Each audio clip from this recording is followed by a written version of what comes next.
the new White House Office on Gun Violence Prevention is a monumental step in the right direction to address an epidemic in America. And just ahead of the Friday announcement, I spoke to leaders who have been at the forefront of efforts to combat gun violence in America, including our earlier guest, Senator Raphael Warnock. Our conversation focused on Black and brown communities disproportionately affected by this public health crisis.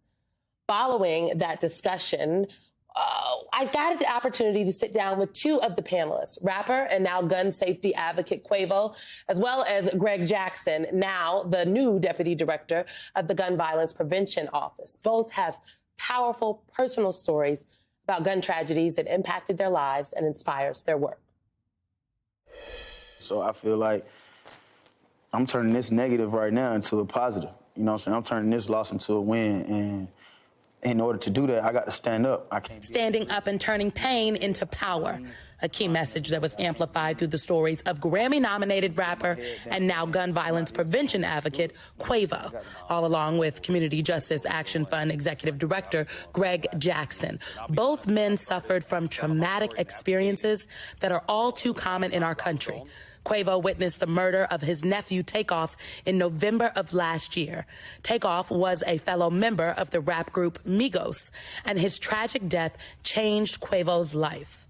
This is a calling that I never expected. This is a stage that I never thought that I'd be on, or a platform, but at the same time, I'm here for the calling, and all of this is just like a surreal moment. And like, while I'm dealing with this, I want you to go through this journey with me. So like, I'm learning from you guys. And Greg Jackson is a gun violence survivor who was shot in 2013. The bullet that hit me hit two arteries, and so, you know, I'll just never forget that feeling of being on the concrete, bleeding out, and being alone, and just wondering, is this it? You know, is this it?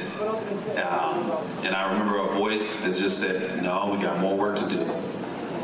And that's what I held on to in those moments. I remember the TV above my hospital bed had news coverage of Congress, and they were talking about gun violence, because this was a few weeks after Sandy Hook.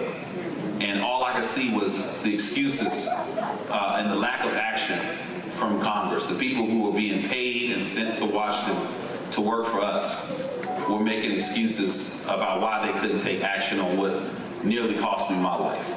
The two joined forces after Quavo and his family launched the Rocket Foundation in honor of Takeoff. It's a bigger purpose, and when I met him at Huncho Day, he hugged me and was just like, bro, I've been shot. It is striking to me that there are two Black men sitting here who are leading the charge on raising awareness, but also changing what is happening in our communities on this issue.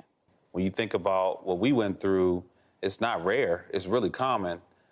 We just haven't had folks out there telling our stories, and we haven't had folks brave enough to step out and fight at the level that Quavo is doing, and frankly, that I've been doing for the last 10 years. And I'll be honest, when I started telling my story and advocating, you know, there was a lot of times I was the only Black man in the room, you know, and talking about a crisis that overwhelmingly impacts us, but also seeing that the media seemed to only focus on mass shootings, you know, and what was happening in the suburbs, and not looking at what was happening in our communities every day. The Rocket Foundation committed to investing $2 million for community violence intervention organizations, including organizations like the Community Justice Action Fund, all while pushing for change and, of course, action.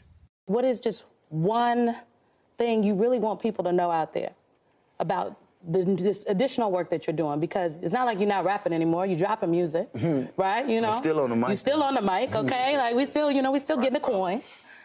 I just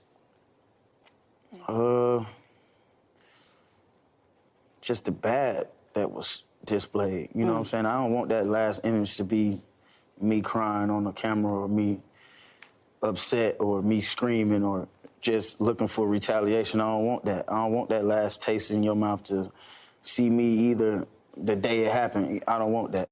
I realize that I'm not by myself. I realize that I got guys like Greg. I realize that Congress is trying to pass laws. I see it was a whole bunch of kids that raised their hand that was in gun violence or around it or seen it. So just being that ultimate leader. You know what I'm saying? I'm kind of like I love sports, so I'm kind of like that mascot for everybody. You know what I'm saying? They're going to come out there and get everybody crunk and that quarterback that's going to play and throw the ball and make some touchdowns. So I need to be hands-on. You know, I'm a NBA fan, so I told Quavo he's more like the point guard. My thanks to Quavo and Greg Jackson for sharing their stories with us and for their activism.